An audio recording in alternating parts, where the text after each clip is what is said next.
tadi makanan-makanan yang dikatakan menyehatkan karena banyak kandungan gizinya ya, menyehatkan ginjal katanya. Nah, sekarang kita sudah ada bersama dengan Dr. Ferawati Sudarma, spesialis gizi klinik. Dokter, selamat siang, Dok. Siang, dokter. Dan bagi masyarakat yang ingin bergabung dan mulai bertanya-tanya soal ginjal, boleh loh menghubungi nomor telepon yang ada di bawah ini. Jangan lupa telepon ya. Karena kita akan ngebahas tentang makanan-makanan yang menyehatkan ginjal. Di depan kita udah ada nih, Dok. Fakta mitos yang pertama, sakit pinggang adalah tanda penyakit ginjal. Ini fakta atau mitos? Ini paling sering ya, Dok ya? Itu adalah mitos ya. Karena mitos benar. Karena kalau kita bicara tentang penyakit ginjal, itu kan ada berbagai macam ya, Dok ya. Ada yang namanya infeksi ginjal, ada yang namanya batu ginjal, dan ada yang namanya gagal ginjal juga, baik yang akut maupun yang kronik. Nah, yang berhubungan dengan masalah sakit pinggang biasanya infeksi saluran kemih. Tapi dengan syarat infeksi saluran kemihnya yang sudah lanjut ya, Dok ya. Jadi karena kita ingat bahwa posisi ginjal sendiri secara anatomi kan di daerah belakang, itu berdekat dengan pinggang. Nah, kalau sudah menyebar, biasanya ada nyeri yang menyebar di daerah pinggang.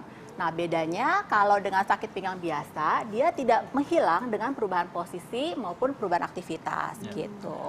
Dan memang perlu sekali kalau misalkan sudah merasa tadi sakit pinggang, boleh saja kalau mau periksa ya. Boleh, karena memang pemeriksaan tersebut kan tentu bisa mengarahkan bahwa ini sakitnya sebenarnya mana. Kadang-kadang yang dibilang pinggang taunya punggung ya, itu beda juga ya. Oke, bisa jadi. Kita makin kembali mengenai gagal ginjal ya. Nah, jangan sampai gagal paham ya, gagal ginjal.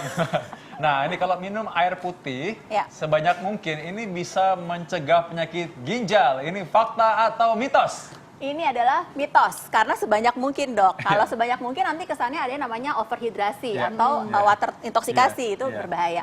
Tetapi kalau minum air dengan cukup, sesuai dengan indikasi, itu sebenarnya oke banget. Gitu. Water intoksikasi itu tadi maksudnya adalah keracunan air. Betul bisa sekali. aja loh keracunan air bisa ya. banget. Gitu. Jadi jangan pikir kalau air itu sebanyak-banyaknya lantas menyehatkan. Betul sekali. Nah, di depan kita nih udah ada makanan-makanan nih, Dok. Yang katanya menyehatkan ginjal. Kita pertama ngebahas di depan Nisa dulu nih. Ini ada buah-buahan, sayur, paprika. Maklum jarang ke dapur. Ya kelihatan ya. Ini ada kembang kol dan ada paprika warna-warni, ada merah, hijau dan kuning, Dok. Ini katanya mampu menyehatkan ginjal, Dok. Kenapa, Dok? Dan apa kandungannya yang mampu menyehatkan ginjal? Ini kembang kol. Sebenarnya dari rekomendasi National Kidney itu dikatakan bahwa kembang kol bahkan juga. Sebentar, Dok, ini ada bunyi telepon ya. Kita angkat dulu coba. Dokter Nisa silakan menyapa. Halo, dengan siapa di mana? Halo, Bu Syarifah ini, Bu Syarifah Pontianak. Halo Bu Syarifah di Pontianak. Ada pertanyaan terkait dengan makanan yang menyehatkan ginjal. Apa nih Bu pertanyaannya? Iya, saya berumur 64 dokter, tapi saya gemar berenang setiap hari. Kalau enggak pun saya jogging sampai nenek-nenek ini. Jadi yang saya tanyakan untuk anak-anak saya tentunya, karena mereka masih muda belia, kayaknya dia juga merokok kenceng. Jadi itu juga saya mau tanya, kalau orang terhindar dari untuk ginjal ini, apakah dengan angkat-angkat berat atau stres atau bisa juga dokter terkena ginjal, kerusakan ginjalnya. Jadi selain minum air putih yang banyak, olahraga yang rutin, terukur dan teratur, lalu apalagi selain itu, terutama saya yang nenek-nenek 64. Terima kasih dokter. Oke, baik. Terima kasih Bu di kasih. Pontianak ya. Wah, ini sebenarnya ini memang sering ditanya juga sama pasien-pasien kita ya, bagaimana orang yang menjaga kesehatan ginjal. Secara singkat, dari perspektif ahli gizi bagaimana dokter? Dari kami sendiri sebenarnya yang pertama tentu saja kita memperhatikan makan apa yang kita makan. Karena kalau misalnya kita bicara ginjal, maka kita bicara tentang cairan. Ketika cairannya sudah cukup, maka proses ekskresi atau pengeluaran sisa-sisa metabolisme akan lebih baik lagi. Yang kedua, memang kalau ginjal sendiri berhubungan dengan penyakit jantung ya, Dok ya. Fungsi ginjal juga akan berpengaruh, diabetes juga berpengaruh terhadap kesehatan ginjal. Jadi hal-hal yang menyangkut makanan untuk mencegah penyakit jantung, untuk mencegah penyakit diabetes harus diperhatikan. Dan berikutnya adalah harus diingat, pada kondisi tertentu seperti misalnya pada penyakit gagal ginjal kronik itu juga harus diperhatikan juga selain protein yang penting, juga bahan makanan yang ada natrium atau kalium ataupun fosfatnya. Itu harus diperhatikan juga, dan ketika dalam kondisi hamil maupun laktasi itu juga harus ditambah lagi dari rekomendasi agar mencukupi kebutuhan air pada saat hamil maupun menyusui. Dan ingat tadi kalau misalkan kita mau menjaga kesehatan ginjal adalah kita bagaimana mencegah penyebab penyakit ginjal. Tadi bagaimana asam urat yang berlebihan juga kita harus jaga. Bagaimana orang yang hipertensi atau tekanan darah tinggi harus dijaga. Dan intinya dari bagaimana kita bisa menjaga supaya tidak sampai terjadi darah tinggi, diabetes atau asam urat yang meningkat dari gizi yang kita bahas bareng ini ya sekarang ya. Ya oke. Nah, sekarang lanjut lagi nih mengenai gizi sekarang yang lagi kita bahas. Tadi sudah ada kembang kol, lalu paprika ya. Untuk kembang kol sendiri sebenarnya rekomendasinya ini cukup baik sekali karena dalam hal natriumnya, kaliumnya, fosfatnya yang umumnya terganggu pada penyakit gagal ginjal kronik itu sangat rendah sekali. Jadi dianjurkan untuk menggantikan nasi misalnya ataupun kentang yang tinggi kalium dan fosfat dengan kembang kol maupun kol ini sendiri. Jadi kembang kol pengganti nasi, artinya nasi tidak dimakan diganti dengan kembang kol. Betul sekali, karena kembang kol ini kalau mau dibuat jadi nasi biasanya di blender dengan bentuk yang seperti udah remah kecil seperti itu sebagai pengganti nasi.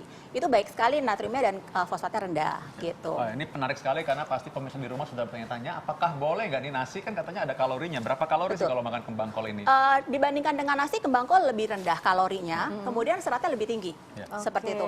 Karena seringkali kalau kita bicara tentang penyakit ginjal kronik kan beberapa sayur itu kan tinggi kaliumnya ya dok. Biasanya akan dibatasin tuh. Jadi orang yang penyakit gagal ginjal kronik khawatir kalau makan sayur. Nah, kebalikannya dengan serat dari kembang kol ini bisa menggantikannya seperti itu. Dokter Nista sudah penasaran kayak lihat paprika ini ada merah sama hijau ya. Dari jauh itu kayak buah gitu. Iya. Kalau ini buah, tak gigit tadinya. Untuk ini adalah sebenarnya gabus ya. Merah artinya berani ya, hijau artinya jalan terus. Gimana? Ini gimana nih? Kebalikannya, biasanya untuk yang golongannya paprika ini harus hati-hati karena kaliumnya cukup tinggi juga. Jadi mungkin nggak sekaligus kita menghindari, tetapi harus memperhatikan porsi dan juga frekuensinya. Biasanya untuk sayur-sayuran yang ada kaliumnya ini sudah ada sudah ada anjurannya juga untuk dibilas ataupun direndam dok, untuk mengurangi kandungan dari si kaliumnya ini. Dibilas dan direndam ya, tapi bukan direbus ya dok ya? Ya, setelah itu akan direbus, dibikin menjadi sop dengan tidak mengonsumsi kuahnya. Gitu. Nah, ini masih menarik sekali karena jaga kesehatan ginjal ini adalah kita harus menjaga kesehatan makanan kita. Nah, ini sekarang masih ada nih kita belum bahas nih mengenai buah-buahan dan juga makanan lauk pauk, apa yang boleh dimakan, apa yang tidak boleh dimakan, dan bagaimana kita menjaga kesehatan ginjal setelah satu ini tetap di Hidup Sehat. TV One. Nah, gejala-gejala penyakit ginjal dokter Nisa ya. Benar. Itu kalau misalnya kegatelan masuk nggak dok? Kegatelan ini ada banyak efek yang lain ya. Iya maksud saya gatal tangannya. Iya, kalau cowok dibilang gatal kan lain. Ya. Tapi memang kadang-kadang kalau orang penyakit ginjal itu yang menjadi penyebabnya itu yang bisa menjadi gejala berikutnya juga ya. Wah, ada telepon lagi nih dok. Tinggi juga bisa ya. Oh, ada telepon lagi ya. Oke, dokter Nisa Sekarang lagi silakan dokter Nisa. Oh, saya lagi. Oke. Halo.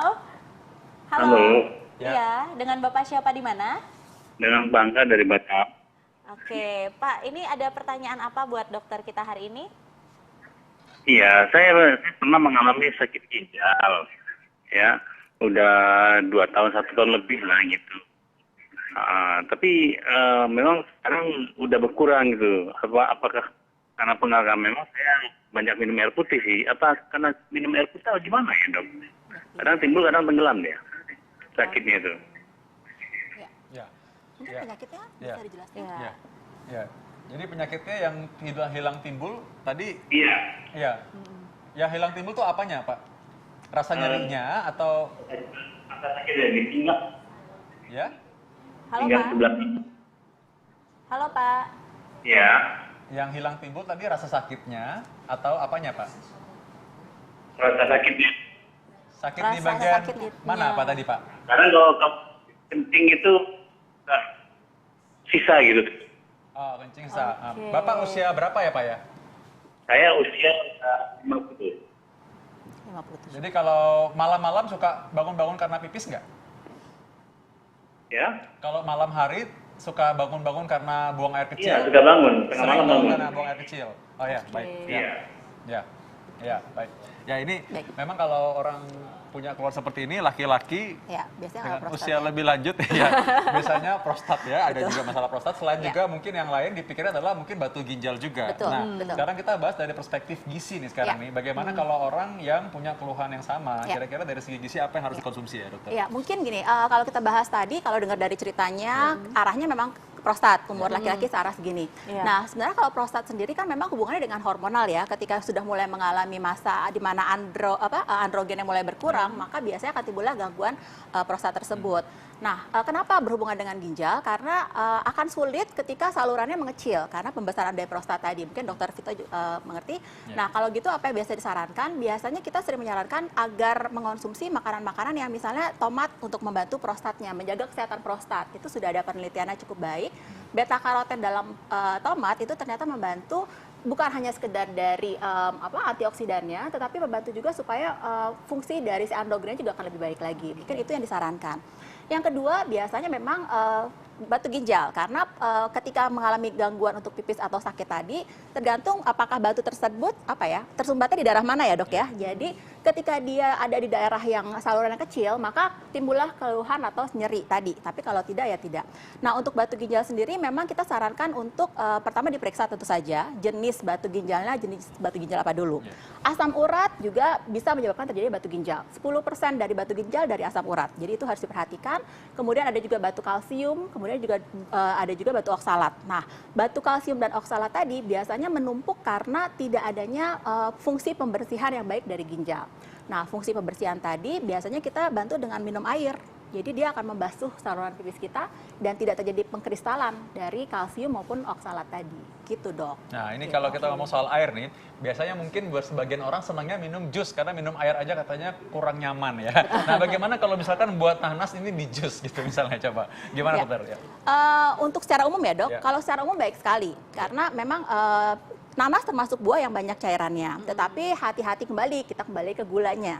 Mungkin pemilihan nanas tersebut juga tidak boleh dicampur dengan sifatnya pemanis buatan, karena itu tidak baik untuk orang yang memiliki masalah ginjal. Dan tetap saja cairannya setelah minum nanas tadi, karena dia sifatnya serat, serat juga harus didorong oleh air.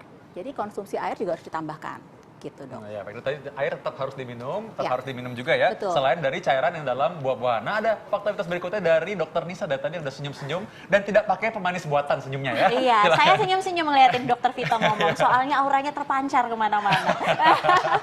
Nah, fakta mitos yang selanjutnya nih dok, katanya konsumsi jeruk dapat memperburuk kondisi kesehatan bagi penderita penyakit ginjal. Ini fakta atau mitos dok?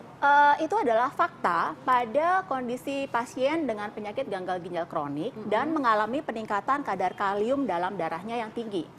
Karena kondisi hiperkalemi tersebut biasanya akan terjadi gangguan jantung, misalnya irama jantung, kemudian palpitasi. Nah, biasanya jeruk itu termasuk bahan makanan yang tinggi kaliumnya, dok. Jadi sebaiknya dihindari, sama seperti alpukat juga. Gitu, dok. Berarti satu lagi nih, dok. Jadi bagi penderita penyakit ginjal, pantang untuk konsumsi nasi merah. Ini fakta atau mitos nih dok? Padahal yang kita tahu nasi merah kan sangat baik, sangat sehat sekali kan dok. Tapi kalau untuk penyakit ginjal bagaimana dok? Ya, itu memang sebaiknya dihindari. Wow. Ya, sebaiknya dihindari. Karena dalam beras merah itu dibandingkan dengan beras putih, ternyata kandungan dari natrium, kalium, dan fosfatnya lebih tinggi dok. Tadi kita bahas pada beberapa kasus gagal ginjal kronik itu meningkat kadar ketiga mineral tersebut. Nah, beras merah itu termasuk yang tinggi juga. Jadi pada kondisi tersebut mungkin akan lebih bagus kalau kita makan yang beras putih. Atau kalau mau beras merah, kembali lagi frekuensi dan juga porsinya diperhatikan. Nah, ini nyambung dari tadi ya. Ini selain nanti dokter Vera akan memberikan tips juga, tadi mungkin apa sih yang tidak boleh atau sebaiknya tidak dimakan. Tadi udah terlanjut, tadi ada nasi merah juga ternyata ya. Yang lain-lain buah. Ya, sebenarnya gini, ketika kita bicara tentang penyakit ginjal, sebenarnya agak sedikit membingungkan. Karena tadi dokter Vito bilang bahwa kalau penyakit ginjal penyebabnya diabetes, ada juga penyakit jantung, asam urat, jadi itu berpadu. Di satu sisi diabetes kita disuruh banyak makan sayur, tetapi kalau gagal ginjal kronik, sayur kaliumnya tinggi harus dikurangi. Nah, tapi kalau kita bahas secara baik adalah ketika gagal ginjal kronik itu sendiri yang tidak boleh dengan kadar yang mineral yang tinggi, yang tidak boleh yang pertama adalah golongan susu atau produk susu. Karena dia fosfatnya tinggi, Kemudian yang kedua adalah makanan-makanan yang kalorinya tinggi. Itu misalnya tadi jeruk, alpukat, kemudian juga ada juga yang ketiga yang natriumnya tinggi. Misalnya makanan-makanan olahan yang diawetkan itu juga sebenarnya harus dihindari. Kacang juga termasuk. Tetapi dengan syarat ya tadi ya, jika sudah gagal ginjal kronik dan elektrolitnya mengalami peningkatan dalam tubuh. Gitu. Ya, demikian pula nih kalau misalnya kita makan lauk, misalkan ada daging, protein, betul. Batasannya sejauh apa bagi orang ginjal? Ya, protein dibatasi sebanyak 0,8 kg berat badan per kilogram berat badan. Jadi kurang lebih diambil antara 40 sampai 50 gram. Berapa banyak dalam satu potong? Oh, ini gede banget ya. Ini buat sekeluarga dalam seminggu ya mungkin. Jadi gimana? Kalau lihat di sini mungkin sekitar sebesar ini. Sebesar ini itu kurang lebih bisa kita makan sehari 3 kali, pagi, siang, sore. Sebesar ini. Berarti 50 gram, 50 gram ya kira-kira ya. 50 gram. Nah, jadi intinya berarti kalau makan protein itu untuk orang yang punya masalah ginjal boleh makan, tapi memang tidak boleh terlalu banyak ya, dibatasi. Karena nanti sisanya ya dok ya uriumnya akan meningkat juga. Karena memperberat kerja ginjal. Baik, terima kasih Dokter terima Vera. kasih. Nah, berarti bukan melulu kalau misalnya sakit, aduh sakit kayaknya ginjalnya kena deh. Itu bukan berarti penyakit ginjal, tapi kita harus tetap aware dan periksa ke dokter jika mengalami sakit pada bagian betul. itu. Selain medical check up yang tadi dikatakan ada Dokter Nisa, juga tadi bagaimana asupan gizi juga bisa membantu kita supaya menjaga kesehatan ginjal. Dan juga ingat bahwa olahraga juga penting tadi ya. Nah, itu dia kita akan bahas tentunya. terus nanti mengenai olahraga dan bagaimana pola hidup yang baik untuk hidup sehat di TV One ya. Nanti selanjutnya tiap hari apa Dokter Nisa? Setiap hari Senin sampai Jumat jam 1 sampai jam 2 siang. Dan jika Anda telah menyaksikan, Anda bisa juga baca di viva.co.id dan juga Anda bisa download TV One Connect. Saya Dr. Vita Damai. Saya Dr. Tengku Anissa. Indonesia, Hidup sehat.